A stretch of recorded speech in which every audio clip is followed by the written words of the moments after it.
नमस्कार मैत्रिणींनो, तर आज आपण बनवणार आहोत शेवग्याच्या शेंगांची चटपटीत आणि झणझणीत अशी भाजी बनवणार आहोत। तर त्यासाठी इथे मी 2 शेवग्याच्या शेंगा घेतलेल्या आहेत आणि त्या अशा सोलून घेतलेल्या आहेत। तर इथे एका टोपामध्ये पाणी घेतलेलं आहे आणि इथे शेवग्याच्या शेंगांमध्ये मीठ जाण्यासाठी चवीनुसारच मीठ इथे टाकून घ्यायचं आहे। त्यानंतर इथे शेवग्याच्या शेंगा ज्या आहेत त्या इथे मी उकडायला ठेवलेल्या आहेत।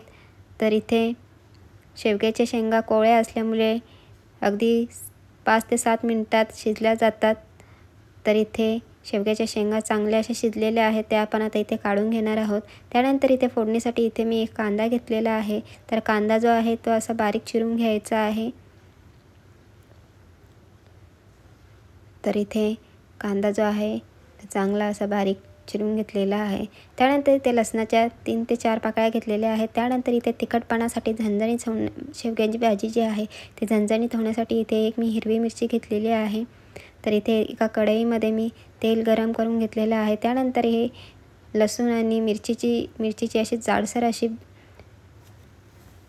जाडसर वाटून घेतलेला आहे। त्यानंतर इथे कढीपत्ता टाकून घेतलेला आहे आणि लसूण जो आहे तो चांगला खमंग होईपर्यंत फ्राय करून घ्यायचा आहे।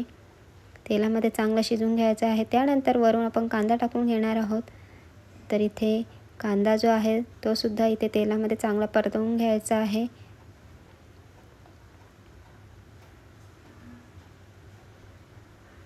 तर इथे कांदा जो आहे तो आपला चांगला शिजलेला आहे। तर आपण आता यामध्ये मीठ टाकून घेणार आहोत। चवीनुसार मीठ टाकून घ्यायचं आहे।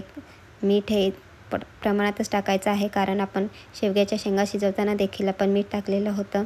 त्यानंतर यामध्ये आपण हळद टाकून घेतलेली आहे। त्यानंतर काश्मीरी लाल मिरची पावडर टाकलेली आहे। त्यानंतर थोडा गरम मसाला टाकलेला आहे आणि हे सर्व मसाले आता आपण एकजीव करून घेणार आहोत। तेलामध्ये चांगले मसाले शिजवून घेणार आहोत। तर इथे आपले मसाले जे आहेत ते चांगले असे शिजलेले आहेत। त्यानंतर आपण इथे उकडून घेतलेल्या शेंगा टाकून घेणार आहोत आणि त्यासुद्धा मसाल्यामध्ये चांगले परतवून घेणार आहोत।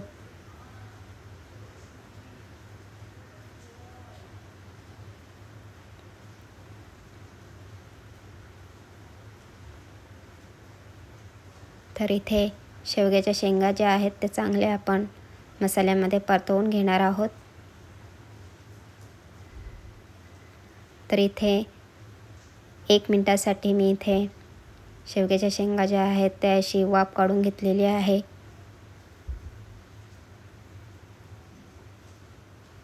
तर इथे आता आपण भाजलेले शेंगदाण्याचं जाडसर भरड टाकून घेणार आहोत।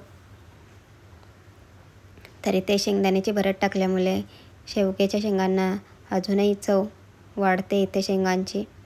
तर इथे चांगलं असं परतवून घ्यायचं आहे, मिक्स करून घ्यायचं आहे। तर इथे आपल्या शेवग्याच्या शेंगा झणझणीत चमचमीत अशा तयार झालेल्या आहेत। तर तांदळाच्या भाकरीसोबत तर अप्रतिम लागतात। तर तुम्हीसुद्धा इथे बनवून पहा, अशा पद्धतीने एकदा बनवून पहा, खूप छान लागते अशी भाजी। Bye bye.